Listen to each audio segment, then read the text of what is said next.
بسم اللہ الرحمن الرحیم۔ آج سے تقریباً 1450 سال پہلے حضور اکرم صلی اللہ علیہ وآلہ وسلم نے قیامت کی جو نشانیاں بیان فرمائی تھیں وہ پوری ہو چکی ہیں، اور اب قیامت کی بڑی نشانیوں کا آغاز شروع ہونے والا ہے، اور ان نشانیوں میں سے ایک بڑی نشانی حضرت امام مہدی علیہ السلام کا ظہور بھی ہے۔ اللہ نے جیسے ہی دنیا بنائی اس کے ساتھ ہی اسے اپنے انجام تک پہنچانے کی کچھ نشانیاں بھی بتائی ہیں، تاکہ لوگ عبرت پکڑیں اور قیامت سے قبل توبہ کر لیں۔ امام مہدی کا ظہور عنقریب ہونے والا ہے۔ مفتی ابو لبابہ منصور نے اپنی کتاب دجالیات میں حضرت دانیال علیہ السلام کی تختیوں کے حوالے سے لکھا ہے کہ یہودیوں کی ایک ریاست قائم ہوگی اور اس کے 50 سال بعد امام مہدی کا ظہور ہوگا۔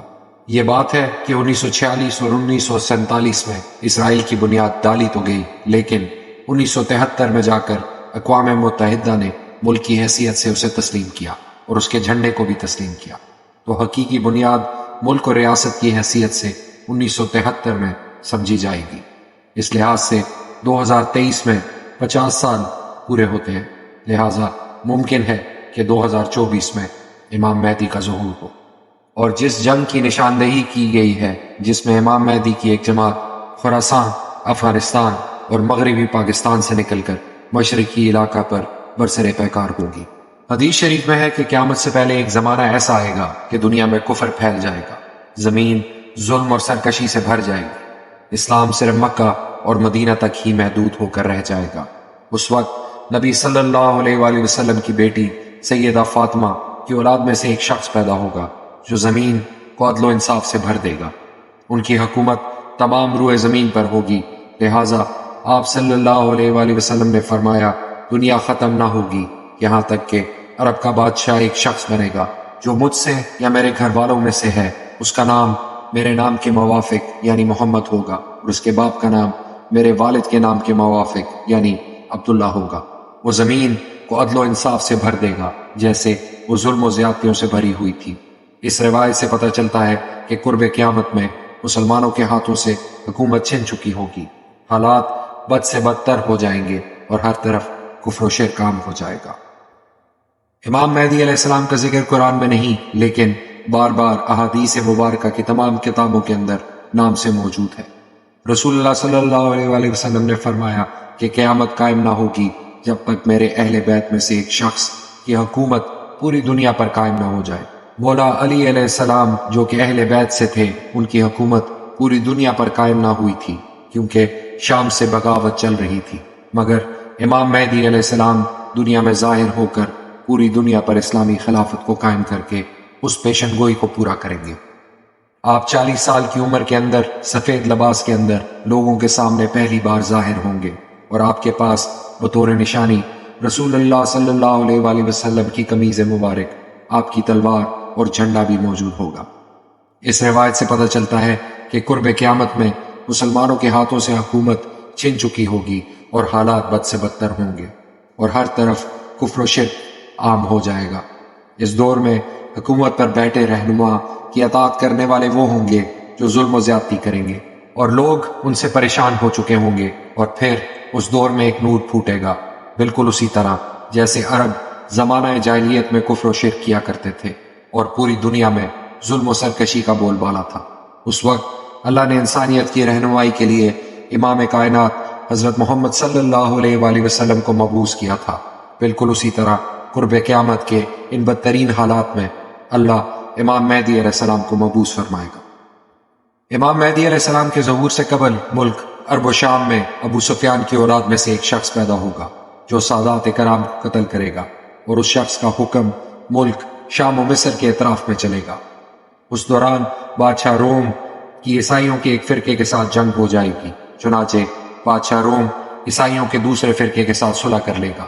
لڑنے والا فریق قسطنطنیہ پر قبضہ کر لے گا اور بادشاہ روم دارالخلافہ کو چھوڑ کر ملک شام میں پہنچ جائے گا، اور عیسائیوں کے دوسرے فریق کی آنت سے اسلامی فوج پر ایک خون ریز جنگ کے بعد فریق مخالف پر فتح پائے گا۔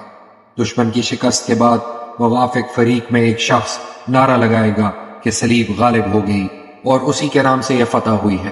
چنانچہ اس کی یہ بات سن کر اسلامی فوج سے ایک شخص آگے بڑھے گا اور کہے گا نہیں، بلکہ یہ فتح و نصرت دین اسلام کی برکت سے ہوئی ہے۔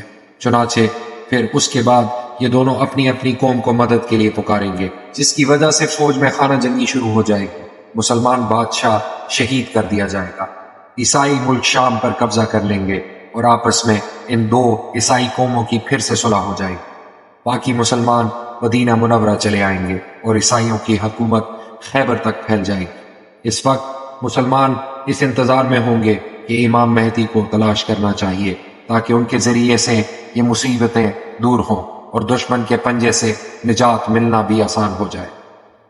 اسی وقت حضرت امام مہدی علیہ السلام مدینہ منورہ میں تشریف فرما ہوں گے، لیکن وہ اپنے آپ کو ظاہر نہ کریں گے کہ لوگ اس عظیم و شان کام کے لیے مجھے منتخب فرمائیں، اور وہاں سے آپ چپکے سے مکہ مکرمہ کی طرف چلے جائیں گے۔ حضرت امام مہدی علیہ السلام کے ظہور کے حوالے سے ابو داؤد شریف میں ایک روایت نقل ہے کہ حضرت ام سلمہ رضی اللہ تعالی عنہا رسول اللہ صلی اللہ علیہ وآلہ وسلم سے روایت فرماتی ہیں کہ ایک خلیفہ کے انتقال کے بعد کچھ اختلاف رونما ہوگا، چنانچہ اس وقت ایک شخص مدینہ کا باشندہ مکہ مکرمہ آئے گا اور مکہ مکرمہ کے کچھ لوگ اس کے پاس آئیں گے اور اس شخص کو مجبور کر کے حجر اسود اور مقام ابراہیم کے درمیان اس سے بیعت کر لیں گے۔ چنانچہ پھر اس کے بعد شام سے اس کے مقابلے کے لیے ایک لشکر کو بھیجا جائے گا۔ وہ لشکر مکہ مکرمہ اور مدینہ منورہ کے درمیان ایک میدان میں ساتھ دیا جائے گا۔ جب لوگ ان کی ایک کرامت دیکھیں گے تو شام کے ابدال اور عراق کی جماعتیں بھی آ کر ان کے ہاتھ پر بیعت کریں گی۔ اس کے بعد پھر قریش میں سے ایک شخص ظاہر ہوگا جو قبیلہ کلب سے ہوگا، وہ ظاہر ہو کر ان کے مقابلے کے لیے ایک لشکر کو بھیجے گا۔ اللہ تبارک و تعالی حضرت امام مہدی علیہ السلام کو اس لشکر پر فتح یاب فرمائیں گے، اور وہ شخص بڑا ہی بد نصیب ہے جو اس قبیلہ کلب کی غنیمت میں شریک نہ ہو۔ پھر اس کے بعد نصارہ مسلمانوں سے جنگ کرنے کے لیے جمع ہو جائیں گے۔ چنانچہ پھر اس کے بعد حضرت امام مہدی علیہ السلام ملک شام سے مغلوب شدہ لشکر کی کمانڈ سنبھالیں گے اور آپ علیہ السلام مدینہ منورہ کی طرف روانہ ہوں گے، اور سب سے پہلے آپ علیہ السلام مدینہ منورہ میں حاضر ہوں گے اور حضور اکرم صلی اللہ علیہ وآلہ وسلم کے روضہ انور کی زیارت کر کے ملک شام کی جانب متوجہ ہوں گے۔ حضرت امام مہدی علیہ السلام کی زیر نگرانی مسلمان عیسائیوں کے ساتھ لڑائی کریں گے۔ حضرت امام مہدی علیہ السلام کی زیر نگرانی جو پہلا لشکر عیسائیوں سے لڑنے کے لیے بھیجا جائے گا وہ سارے کا سارا شہید ہو جائے گا، اور دوسرے دن بھی اسی طرح سے ہوگا، اور تیسرے دن بھی اسی طرح سے ہوگا، لیکن چوتھے دن اللہ تبارک و تعالی باقی ماندہ مسلمانوں کو فتح یابی عطا فرمائے گا، اور اس کے بعد مسلمان مال غنیمت تقسیم کر رہے ہوں گے۔ یہ ایک آواز لگانے والا آواز لگائے گا کہ تم یہاں پر مال غنیمت تقسیم کر رہے ہو، جبکہ تمہارے پیچھے تمہاری آل اولاد میں دجال ظاہر ہو چکا ہے۔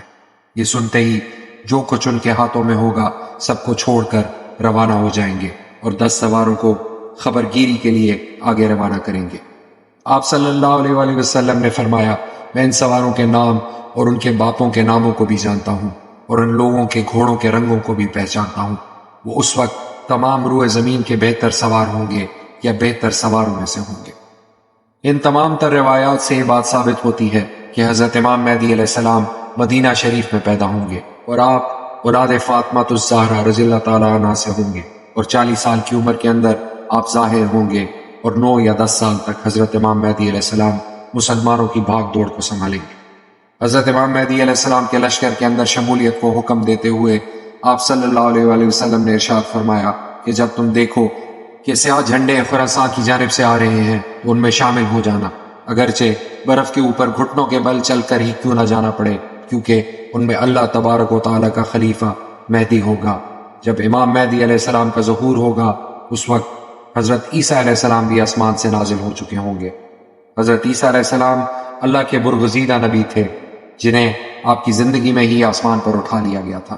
ایک پیغمبر ہونے کے باوجود عیسیٰ علیہ السلام امام مہدی کے پیچھے نماز ادا کریں گے، لہٰذا روایتوں میں آتا ہے کہ صبح کی نماز کے وقت دمشق کی مسجد کے شرقی مینار پر عیسیٰ علیہ السلام نازل ہوں گے۔ وہ اس وقت دیکھیں گے کہ حضرت امام مہدی علیہ السلام نماز شروع کرنے والے ہیں۔ امام مہدی بھی محسوس کریں گے کہ عیسیٰ علیہ السلام کا نزول ہو چکا ہے، لہٰذا امام مہدی پیچھے ہٹیں گے تاکہ عیسیٰ علیہ السلام آگے آ کر امامت کروائیں، لیکن حضرت عیسیٰ علیہ السلام انہیں آگے کر دیں گے اور امام مہدی کے پیچھے نماز پڑھیں گے۔ اس کے بعد حضرت امام مہدی حضرت عیسیٰ علیہ السلام کے ساتھ ایک لشکر سمیت روانہ ہوں گے اور دجال سے جنگ کریں گے اور اسے قتل کر دیں گے۔ اور اس کے بعد بیت المقدس کی فتح ہوگی۔ اللہ تعالیٰ نے سورہ بنی اسرائیل میں جو وعدہ فرمایا تھا وہ پورا ہوگا، یعنی کفر و سرکشی کرنے والی کوئی بھی بستی ایسی نہیں جسے ہم روز قیامت سے قبل تباہ و برباد نہ کرتے۔ پھر حضرت عیسیٰ علیہ السلام کو حکم ہوگا کہ کوئی طور پر جا کر قلعہ بند ہو جائے، یاجوج ماجوج نکل کر فتنہ عظیم پھیلائیں گے۔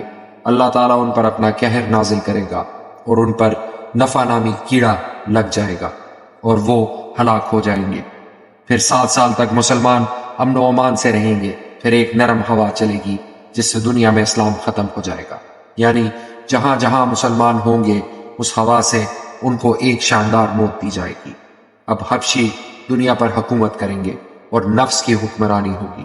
پھر قیامت مرحلہ وار شروع ہوگی اور تمہارے رب کے وعدے کا وقت آ جائے گا۔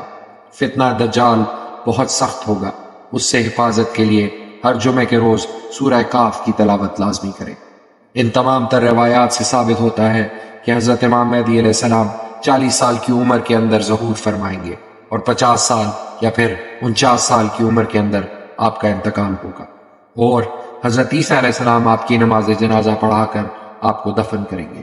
اللہ تعالیٰ سے دعا ہے کہ اللہ تعالیٰ اگر ہمیں امام مہدی علیہ السلام کا زمانہ عطا فرمائے تو ہمیں ان کی اطاعت کے اندر حق تعالیٰ کے کلمے کو بلند کرنے کے لیے لڑنے کی توفیق عطا فرمائے۔